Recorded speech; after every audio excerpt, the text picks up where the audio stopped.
ആട്ടക്കഥ കഥകളിയുടെ സാഹിത്യരൂപമാണ് ആട്ടക്കഥ. കഥകളി എന്ന കലാരൂപത്തിൻ്റെ രംഗാവതരണത്തിന് ഉപയോഗിക്കുന്ന നാട്യപ്രബന്ധമാണിത്. ആട്ടക്കഥയുടെ ദൃശ്യ ആവിഷ്കാരമാണ് കഥകളി എന്നും പറയാം.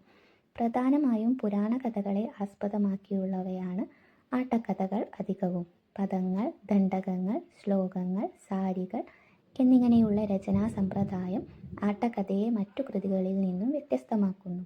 ആട്ടക്കഥകളിൽ ശ്ലോകങ്ങൾ മിക്കപ്പോഴും കാവ്യവാക്യവും പദങ്ങൾ കഥാപാത്രവാക്യങ്ങളുമാണ്.